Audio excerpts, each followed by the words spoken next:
the mandatory pension booster, and the voluntary pension booster. Ito pong dalawa na ito, for sure, ay aware na kayo. Talaga ba? Ma'am, parang ngayon lang namin narinig yung mandatory and voluntary. Actually, you are already aware of this kasi po dati, ang tawag natin dyan ay ang Workers Investment and Savings Program or WISP or the Mandatory Provident Fund. And right now, through the launch of the My SSS Pension Booster, ay nirename po natin yan to Mandatory Pension Booster. Yan na po ang tawag natin. And from WIS Plus, sa mga members na po ng WIS Plus, or the Voluntary Provident Fund, we have already renamed it as the Voluntary Pension Booster.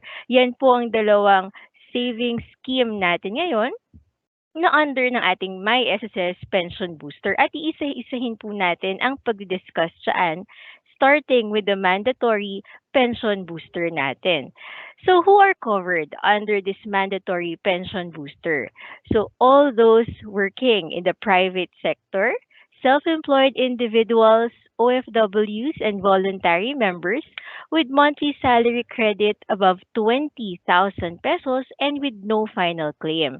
So participants, kapag sinabi nating no final claim, ito yung hindi ka pa nag-file for retirement, hindi ka pa nag-file for total disability, or knock on wood, hindi ka pa rin nag-file for death benefit in SSS. So, dapat above 20,000 ang ating monthly salary credit and with no final claim.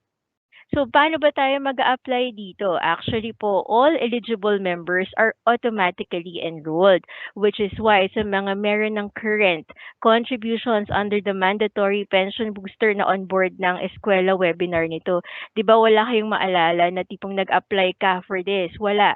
Dahil automatically enrolled ang ating mga eligible members for as long as you have met the conditions that we have stated earlier.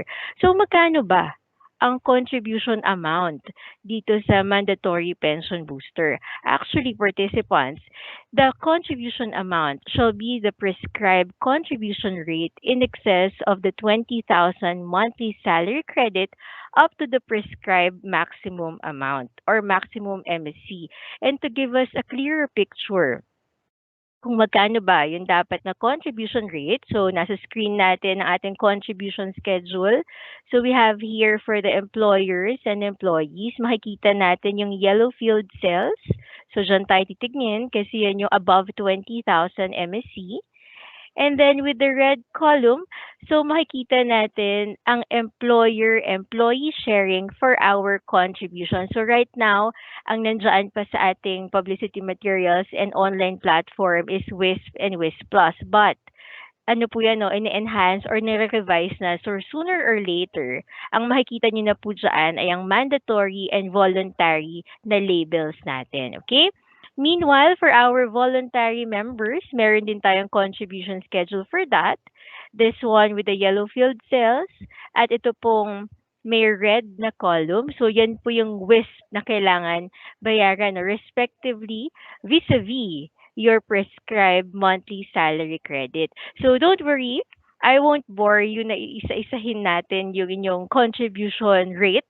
But if ever you want to look at this further after this webinar, maaari nyo po yan tignan online. Okay? Available po yan online.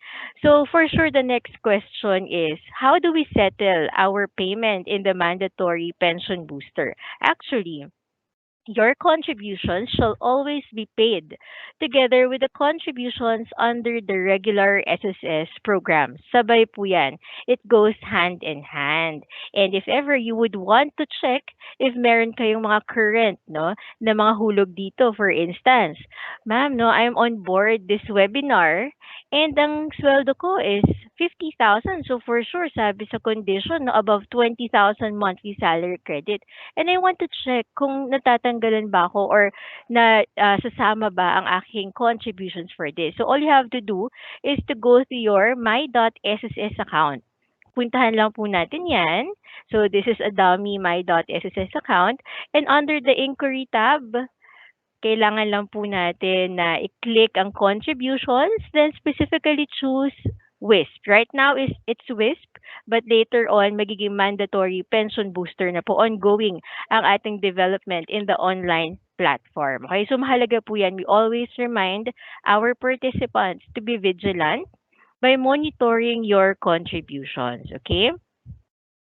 So ngayon, as to the benefits, no, ano naman po yung usapin sa benefits for the mandatory pension booster? Because the aim of this mandatory pension booster, it's to give no an additional savings on top of your regular retirement benefit at the end of the day, para kapag tayo ay nag-retire, bukod sa ating retirement benefit in the regular SSS program, kung meron tayong contributions under the mandatory pension booster, then additional yan with your contributions and earnings.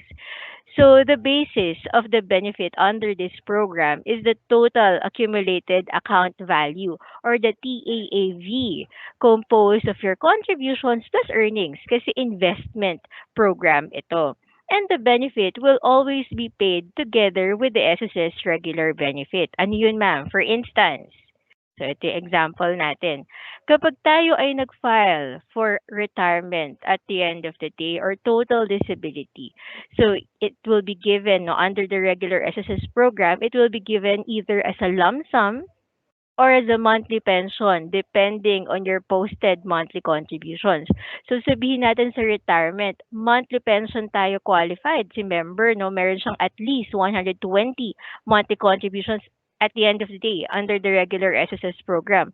So since monthly pension siya ibibigay, then your contributions and earnings under the mandatory pension booster will also be given in the form of the monthly pension. Okay? And if monthly pension ang ating usapin, there are two options pa. So, una, monthly pension divided by 60, 120, or 180 months. So, we leave the option or the decision to our member. Also, a combination of lump sum not to exceed 50% of the TAAV, and monthly pension divided by 60, 120, or 180. So, the decision nasa member po natin yan, okay? But the caveat is, if your TAAV, or the total accumulated account value, no, composed of your contributions and earnings under the mandatory pension booster, is less than 100,000 pesos, the benefit will be given in lump sum. Yun po yung ating ano doon, note, no, disclaimer. Kapag less than 100K, lump sum po ang ating usapin agad, okay? But if above 100K, depende po, no, dito nga sa ating options given. In case of death, no, death benefit ang usapin, we will be giving the benefit under the mandatory pension booster in lump sum. And definitely, we will not give this to our member kasi death, no, in times of death, but we will already be giving this to the beneficiaries of the member. Having said that, for sure, the next question will be, sino ba yung mga beneficiaries natin dito? So the beneficiaries are also the beneficiaries listed under the member's regular SSS program. So, kung maalala ninyo, no, sa mga kabatch natin dito, nung nag-sign or nag-register kayo kay SSS, meron pang pink form, no, pink slip, may carbon copy pa, nung nagkuha tayo ng ating SS number, no, hello sa ating mga kabatch. Or yung iba naman, online na, no, na nag-fill up ng form. That form, we call it as the E1. So, that's the first form na ating i-fill upan kay SSS to register for an SS number. So, sa panahon na yon, naglalagay tayo ng ating mga beneficiaries. For sure, some are still single during that time.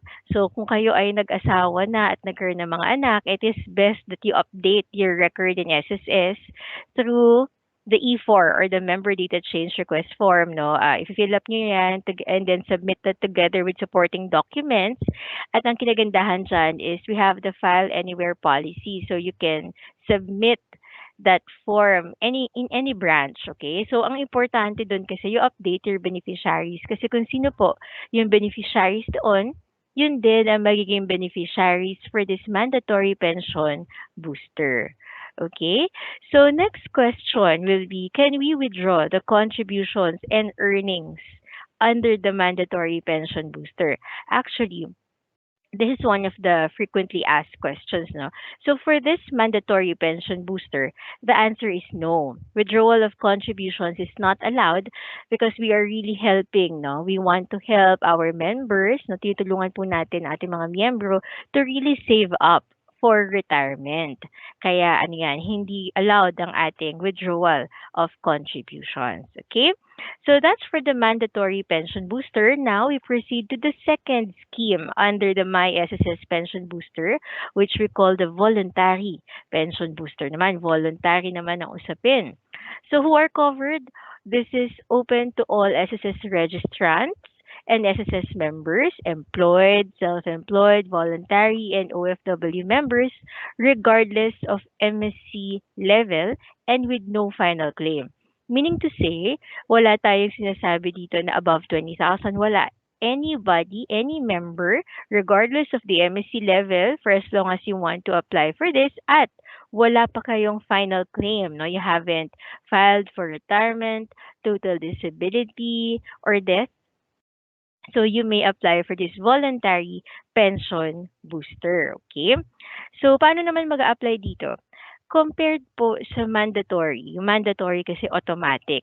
Etong voluntary, hindi siya automatic, no? Kasi voluntary nga, kung gusto mo mag-apply for this and hopefully, no, after this ay ma-convince kayo to apply, so the enrollment shall be done online through the my.sss portal or during SSS number application kung kayo ay magme-miyembro pa lang kay SSS. So during your SSS number application, you may also apply for this voluntary pension booster. But to those participants right now na current na kayo member ni SSS at mukhang na-convince naman kayo na mag-voluntary pension booster enrollment, so you can do that through the my.sss. So let me share with you the steps, the step-by-step procedure. So step number 1, go to the official website of SSS at www.sss.gov.ph and then log in to your my.sss member account. Step number 2, click on services, itong naka-encircle, and choose enroll to WIS Plus. That one, take note, yung renaming po niyan will take place soon. Ongoing po ang enhancement natin online for the renaming or changing of the labels. So later on, the enroll to WIS Plus will already be changed to enroll to voluntary pension booster. So yan po ang ating i-click, no? Target date of changing ay July 31 of this year. So that's step number 2. Step number 3 natin, click on terms and conditions. That one, on the view terms and conditions, very, very important yan. And syempre, definitely, we would have to read the terms and conditions. No? Kailangan po, basahin nyo yan. Ilang pages lang po yan. Basahin natin ng maigi before you click on I accept to continue with enrollment. That one. Kung ayaw nyo man i-accept, di I do not accept. But definitely, happy pass. So, I accept tayo dyan. And congratulations after that, no? Kayo po ay successfully enrolled na under the voluntary pension booster. Okay? So, magkano naman ang amount of contributions natin dito? So, since this is a voluntary pension booster also, minimum contribution is 500 peso per payment. And there's no maximum amount. Nakadepende na lang po ito sa mga limit, no, natin sa mga banks. But there's no maximum amount and the minimum contribution, kunwari each month gusto mo 500, 500, it's okay because that's the minimum per payment under the voluntary pension booster. And how do we settle our payment for this? Contributions compared to the mandatory, no, may be made anytime using the payment reference number or the PRN, provided ito po yung mga conditions natin dyan. If you are an employed member, kailangan ay may at least one contribution applicable in the last 3 months. Example, gusto mo after this webinar, parang na-encourage ka mag-contribute under the voluntary pension booster. So that's for the month of June.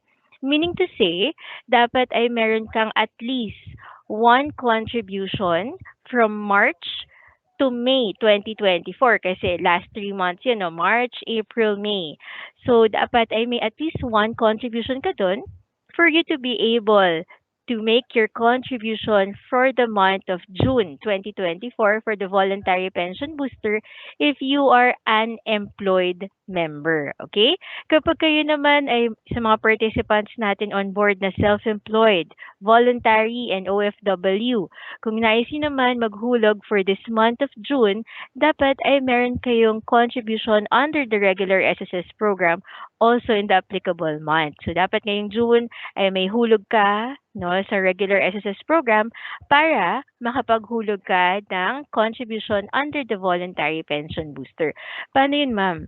Wala pa akong hulog this month of June. E di pagsabay mo na, no? You can pay those two, no, together, no? Your contribution under the regular SSS program plus your contribution under the voluntary pension booster. And you can do that using the payment reference number, no? Paano ba i-generate ang PRN? So also using your my.sss account, buksan lang natin yan.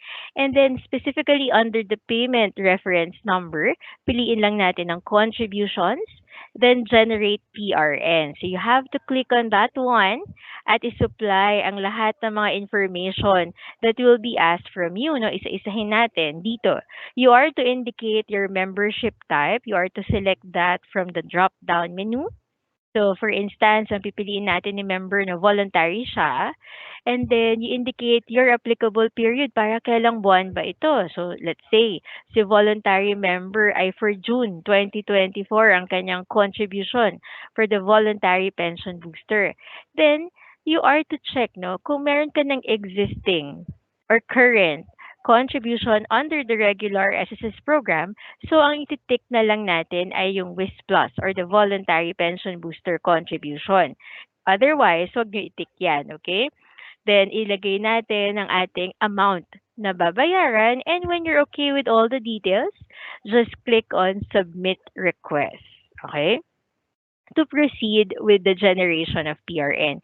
And once you have generated your payment reference number participants, you may already settle your payment in any accredited partner, no, collecting partner, bank or non-bank collecting partner na accredited natin for this.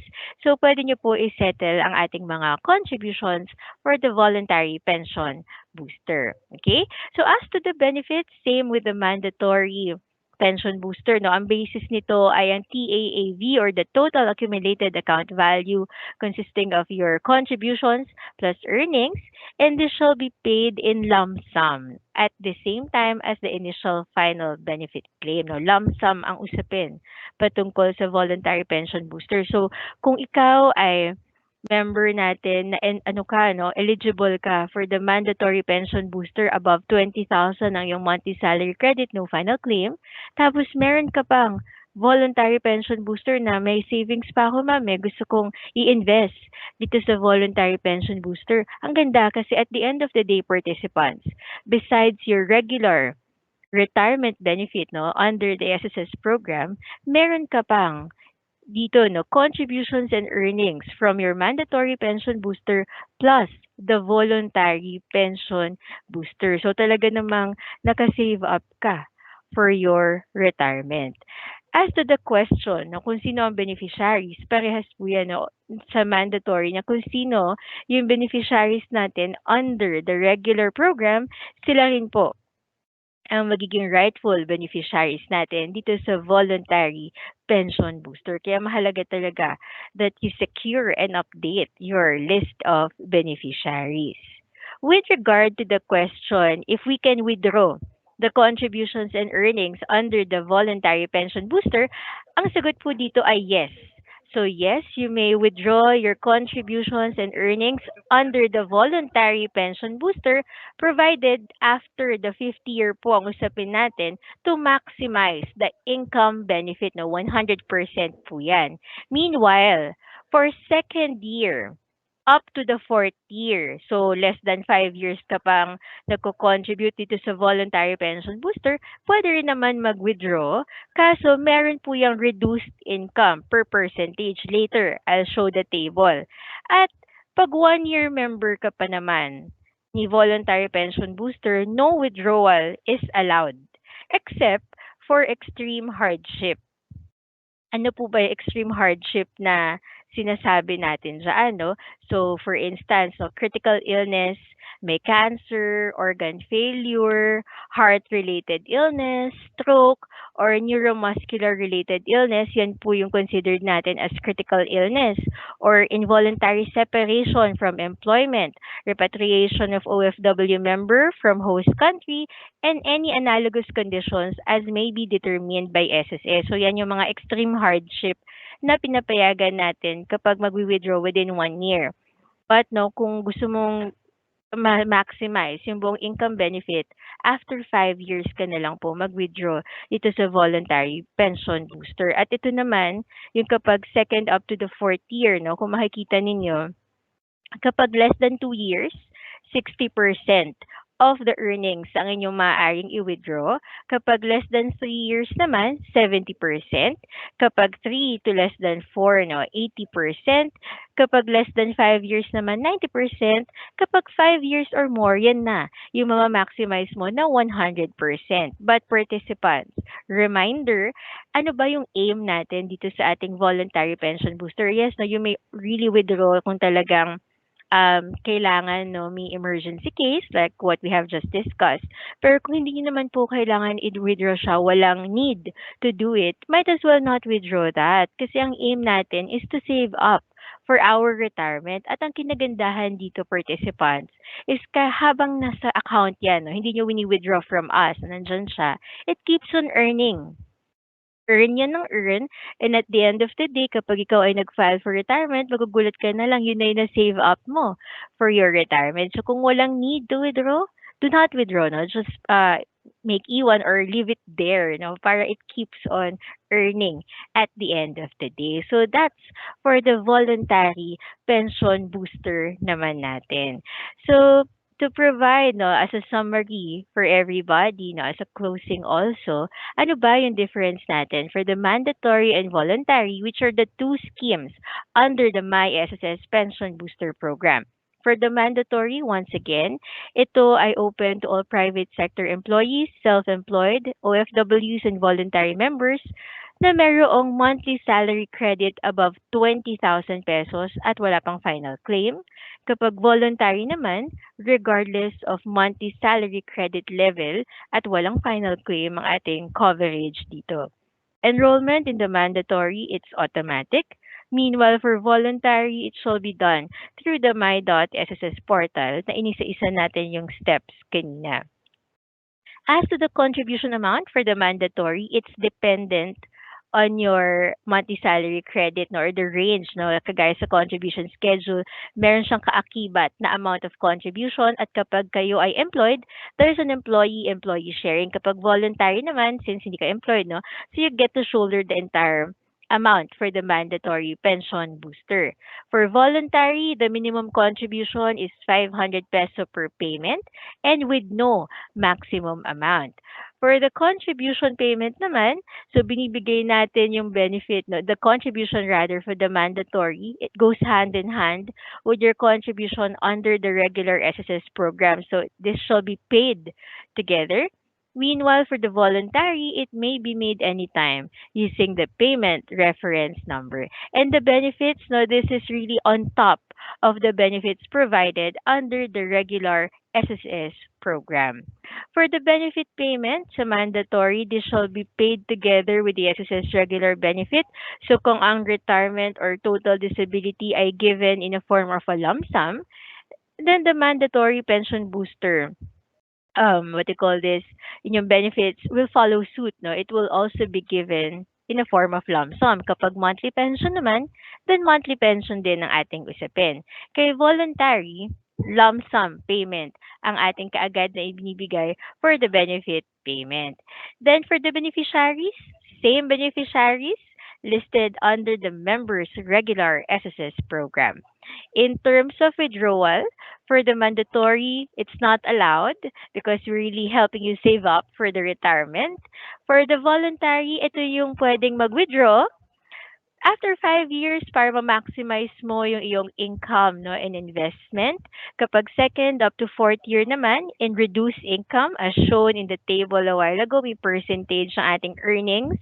Kapag first year naman, hindi natin pinapayagan ng first year of membership except if extreme hardship like critical illness, repatriation, involuntary separation, and any analogous cases as may be determined by the SSS. Okay, so yan po yung summary ng ating two voluntary retirement savings scheme under the My SSS Pension Boosters.